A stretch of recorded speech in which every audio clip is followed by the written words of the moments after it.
Gloire au Seigneur. Comme je le disais, dans le livre de Samuel, on parle de David qui a aimé son ami Jonathan, le fils du roi Saoul. Il l'a aimé comme son âme. Il dit que l'amour que David avait pour Jonathan, vice-versa, était au-dessus de l'amour des femmes. Gloire au Seigneur. Cet amour de Dieu qui n'est pas basé sur ce que nous faisons pour lui, sur l'œuvre que nous faisons pour lui, qui n'est pas basé sur le niveau de notre comportement. Cet amour, parce que Dieu est amour, lui-même a décidé de nous aimer. Il est sans condition. Il est parfait. C'est sur cet amour que doit reposer notre foi.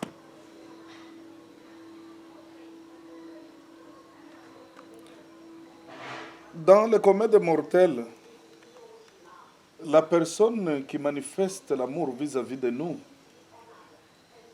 c'est à cette personne qu'on fait confiance. Parce que la foi étant la confiance en Dieu, plus nous découvrons la longueur, la largeur, la profondeur de l'amour de Dieu pour nous, plus nous lui faisons confiance. Et c'est cela qui va déclencher notre foi, d'agir. Et l'apôtre nous montre que nous devons nous appuyer sur cet amour. Nous devons croire en cet amour que Dieu a pour nous. Dans Romains 8, à partir du verset 31 jusqu'au verset 39, l'apôtre Paul déclare clairement que si Dieu est pour nous, qui sera contre nous? Au verset 32, s'il nous a donné son propre Fils, comment ne nous donnera-t-il pas toutes choses avec lui? Au verset 33 et verset 34, on nous montre comment notre condamnation, notre jugement, le jugement qui nous était réservé tombé sur Christ, et Christ nous a justifiés. Nous sommes dans une bonne position vis-à-vis de Dieu. Et au verset 35, l'apôtre pose la question: qui nous séparera de l'amour de Dieu, de l'amour que Dieu a pour nous? Est-ce la misère? Et ce sont les anges? Et ce sont les difficultés? Et ce sont les peines? Et pour conclure, nous sommes devenus plus que vainqueurs par celui qui nous a aimés. Rien ne peut nous séparer de l'amour que Dieu a pour nous. Quand nous découvrons cet amour, nous lui faisons confiance. C'est ce qui fait fonctionner notre foi. Nous avons plus besoin de la révélation de Jésus-Christ, parce que l'Église est fondée sur la révélation de la personne de Jésus-Christ. La parole vivante, la parole puissante de Dieu. C'est cette parole qui va construire notre foi. C'est cette parole qui va édifier notre foi. C'est cette parole que les apôtres et les prophètes de Jésus-Christ ont prêchée. Selon qu'il est écrit dans Éphésiens 2:20, nous sommes édifiés sur le fondement des apôtres et des prophètes de Jésus-Christ, et Christ lui-même étant la pierre angulaire. Nous ne sommes pas édifiés sur l'enseignement des prophètes de l'ancienne alliance, non. Nous sommes édifiés sur l'enseignement des apôtres et des prophètes de Jésus-Christ, parce que l'Église, c'est un mystère caché de tout temps, qui n'a été révélé qu'aux apôtres, aux prophètes de Jésus-Christ. Que Dieu nous aide à découvrir son amour. Et quand nous continuons au verset 17, toujours au verset 16, il est dit, Dieu est amour. Celui qui demeure dans l'amour demeure en Dieu et Dieu demeure en lui. C'est par l'amour que l'apôtre Jean, dans le chapitre 13, versets 34 à 35, que les gens du monde nous reconnaîtront disciples du Seigneur. Parce que Dieu est amour. 1 Jean 4, 8. Ceux-là qui demeurent en Dieu demeurent dans l'amour.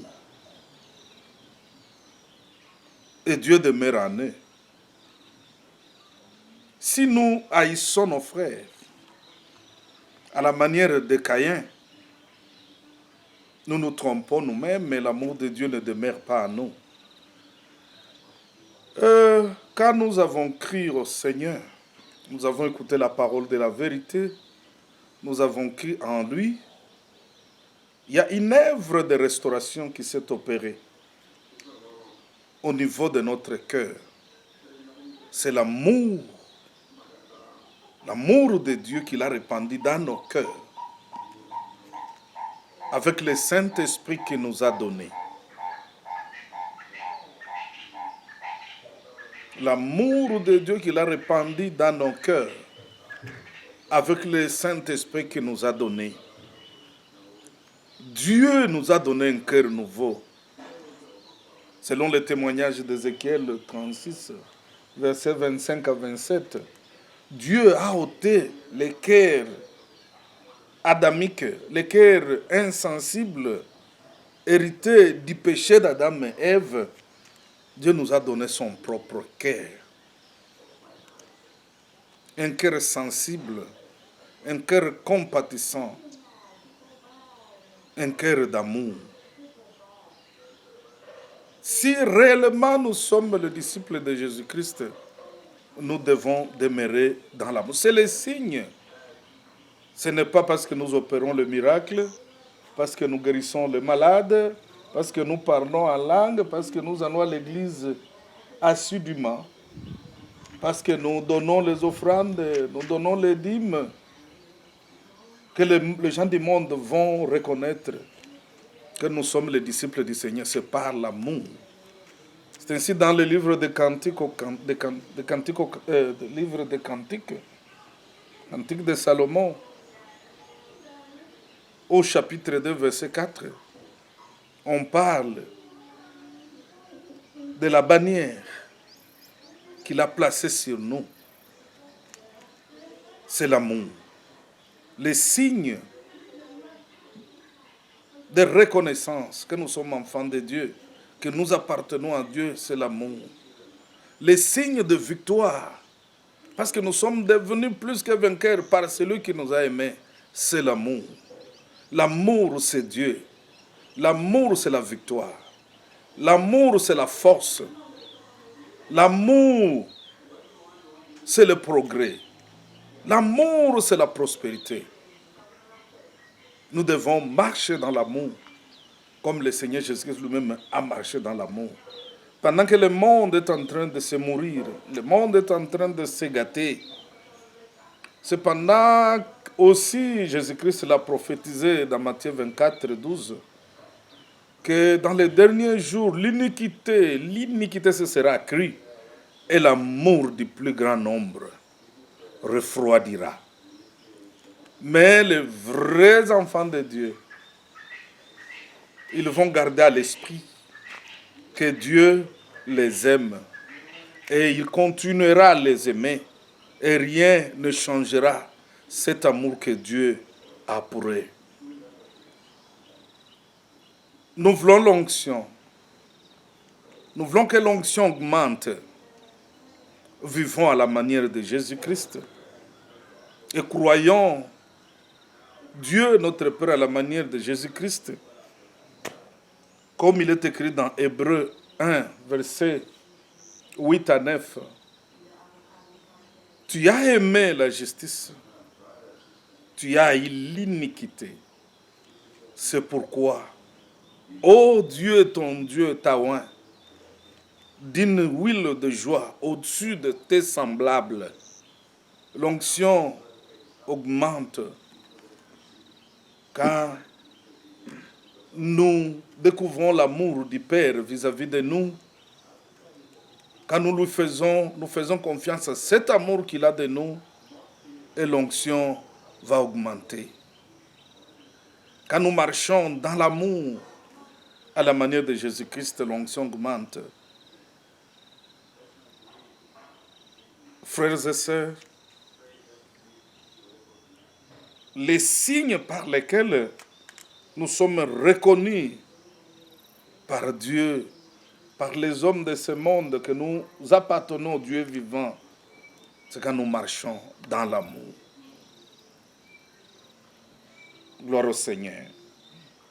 Au verset 17, on nous dit, voici comment l'amour est parfait à nous, afin que nous ayons de l'assurance au jour du jugement. Tel il est, lui, tel nous sommes aussi dans ce monde.